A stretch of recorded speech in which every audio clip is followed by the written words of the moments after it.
Calgary Fish Creek, followed by up to the southwest. That's just not true. Go ahead. Thank you, Mr. Speaker. Mr. Speaker, the taxpayers' waste at Alberta Health Services knows no bounds. As has already been pointed out, AHS spent nearly $1 billion on sole-sourced, untendered contracts over a 2-year period.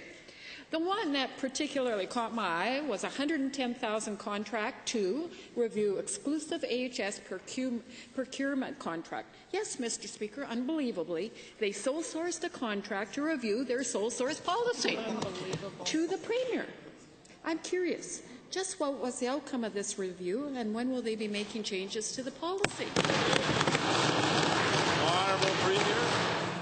Mr. Speaker, allow me to speculate, because that was what I'll be doing. But, as I said to the House earlier, the Auditor General actually reviewed Alberta Health Services' sole sourcing policy and said that they needed to review their policy and update it. I would suspect they probably hired a contractor from outside to review their policy so that it could be updated. And I suspect it was actually successful, because in the subsequent review of sole sourcing by Alberta Health Services, the Auditor General said, we found that the contracts complied with Alberta Health Services sole sourcing criteria.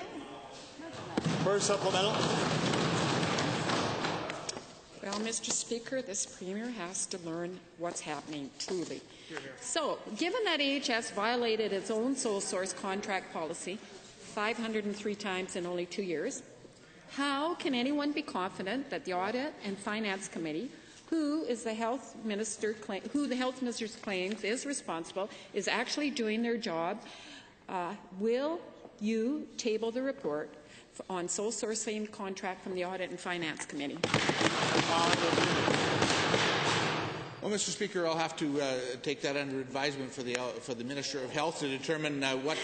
I mean, Alberta Health Services is an agency of the government, so I'm not sure where that report is or what it is. You wouldn't expect me to know that off the cuff today, but we'll take that under advisement and see if there's a report there, and if so, if it can be appropriately tabled. One thing this government is convinced of is that the public needs to know the policies, the programs, and how their funds are spent. And that's why we have appropriate processes. So instead of taking these things out of context, they can be done in a thorough and reviewable manner. Final supplemental. Okay, Mr. Speaker, let's talk about policies and processes. Given that last week the Health Minister brushed aside our questions about AHS misspending, saying, quote, and I'm going to quote, I challenge her to present these questions to the Public Accounts Committee, I'd like to ask a question to the Chair of the Public Accounts Committee. Will you immediately call AHS before the committee so we can get to the bottom of waste and mismanagement? Honourable Chair. Mr. Speaker, that is a fantastic question. The Public Accounts Committee, of course, is tasked with looking at previous years' spending by government and their agencies to see if the money was spent properly. So I would be happy to bring this motion forward to the Public Accounts Committee. And although the government, of course, has the majority of members on that committee, they are responsible members. I know they want to get to the bottom of this as soon as possible, and I'm confident that that motion will pass and we can get to the bottom of these expenditures.